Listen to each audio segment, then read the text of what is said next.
Casey, and this project is designing, cloning, and testing genetically engineered metabolic pathways to produce therapeutics in gut bacteria. This project was done under the mentorship and supervision of Dr. Justin Jaworski.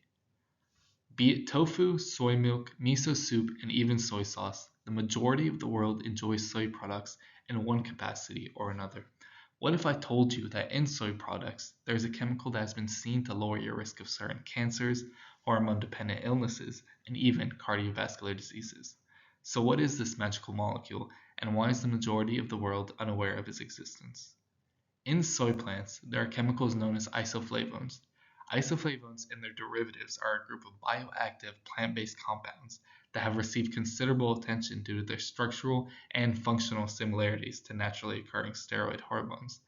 These compounds are believed to exert their physiological effects by binding to estrogen or androgen receptors, leading to downstream agonistic or antagonistic effects. The compounds of focus in this project are daidzein and specifically its metabolite equal. Equal has been found to exhibit some of the most potent estrogenic agonist activity compared to its counterparts, meaning it's more biologically active in the body, with the ability to produce equal being associated with the aforementioned positive health outcomes. So, what's the holdup?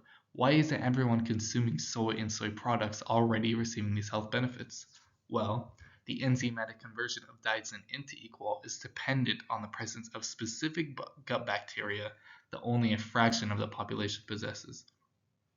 Believed to be due to generational differences in diet and environment, certain populations largely differ in their ability to produce equal, with 50 to 55% of adults of Asian descent being characterized as equal producers, compared to only 20 to 35% of the Western adult population.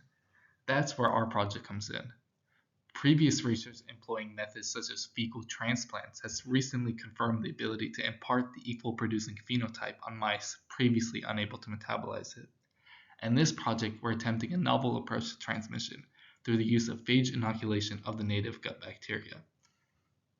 So, in this study, we're genetically engineering a biocompatible filamentous bacteriophage, a virus that infects only E. coli specifically chosen for its non-lytic nature, to carry the genes necessary for daidzein to equal metabolization.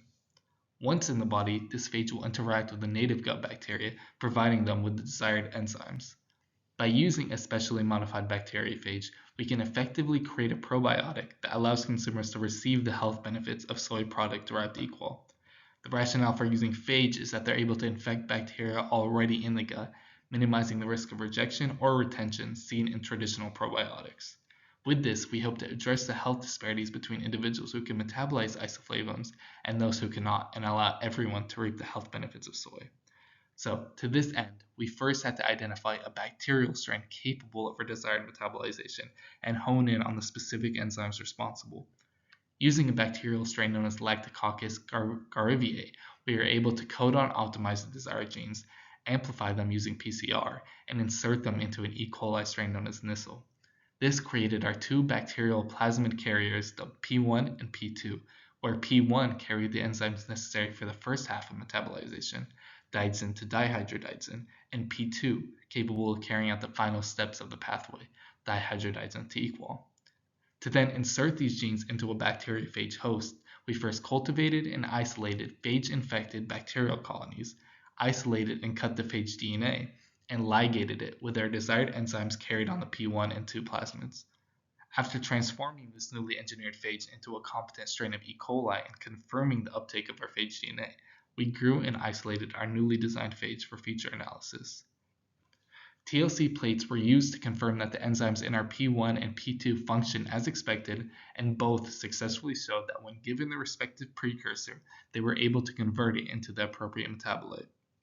So, our current testing has demonstrated the successful conversion of daidzein to dihydrodaidzein using the enzymes expressed in our P1 plasmid, and the conversion of dihydrodaidzein to equal using our P2 plasmid. With this, we've ligated and introduced our desired genes into the FT bacteriophage genome and successfully transformed the engineered phage DNA into a competent E. coli strain. Our next step is to conduct in vitro studies and demonstrate the use and efficiency of bacteriophage transmission as a vector for providing new isoflavone conversion pathways. Through this research, we hope to soon focus on characterizing the specific interactions and pathways that lead to the health benefits observed in those with the equal producing phenotype and potentially replicate the beneficial effects seen by natural equal producers.